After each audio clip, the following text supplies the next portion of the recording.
মরুভূমির একটি প্রাণী সান্দা। এই সান্দা নিয়ে অনেক ভিডিও এবং ট্রল হচ্ছে, সোশ্যাল মিডিয়ায় ভাইরাল। অনেকেই আবার বলতেছে এই সান্দা খাওয়া হালাল না হারাম।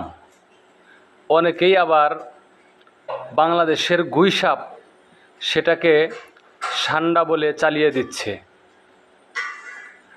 কুরআন হাদিস কি বলে? সান্দা এটা হলো মরুভূমির একটি প্রাণী। এই প্রাণী রসুল সাল্লাল্লাহু আলাইহি সাল্লামের সামনে উপস্থিত করা হলে তিনি সেটিকে খাননি। সাহাবা একরাম খেয়েছেন, সেটাকে নিষেধ করেননি।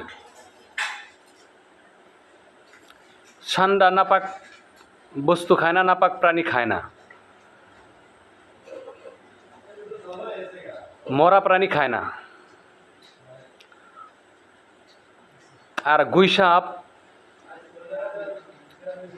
এটি নাপাক প্রাণী খায়, মাংসাশী মরা প্রাণীও খায়, সে নাপাক। তাহলে আসুন যে সান্দা এবং গুইসাপ হাদিস কি বলে। মুসলিম শরীফের 5004 নম্বরের হাদিস, রসুল সাল্লাল্লাহু আলাইহি সাল্লামের সামনে সান্দা উপস্থিত করা হলে তিনি সেটাকে নিষেধ করেননি। বুখারী শরীফের সহিহ হাদিস 5537 নম্বরের হাদিস, সেখানেও একই কথা বলা হয়েছে। আরও অন্য অন্য রেওয়ায়েত অনুযায়ী বোঝা যায় রসুল সাল্লাল্লাহু আলাইহি সাল্লাম খাননি, কিন্তু সাহাবা একরামকে নিষেধ করেননি। এটার দ্বারা বোঝা যায় সান্দা খাওয়া হালাল, হারাম নয়, কারণ রসুল সাল্লাল্লাহু আলাইহি সাল্লাম হারাম বলেননি।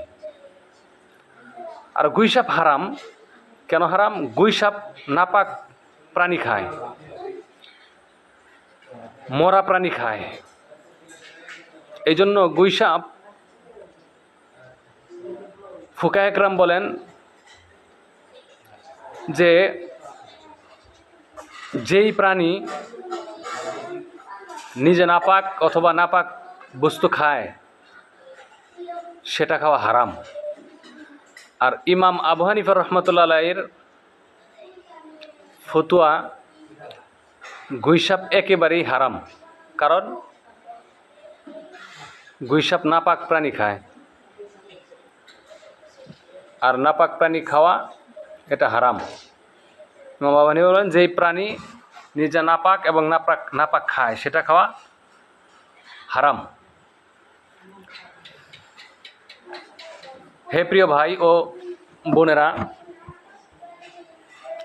গুইসাপ এবং সান্দা যদিও দেখতে একরকম, কিন্তু ইসলামের ভিত্তিতে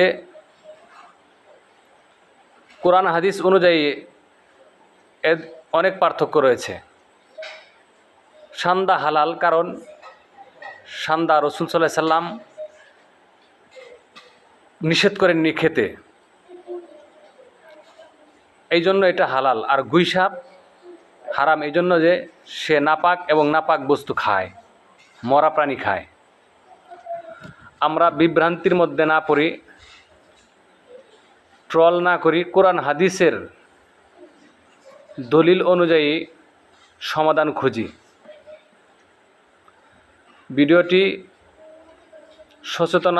সচেতনমূলক ভিডিও, এই জন্য এই ভিডিওটি আপনারা শেয়ার করবেন, যাতে সত্য মানুষ জানে এবং বুঝে সত্যের উপর চলতে পারে, ট্রল থেকে দূরে থাকে। আসসালামু আলাইকুম ওয়া রাহমাতুল্লাহি ওয়া বারাকাতুহু।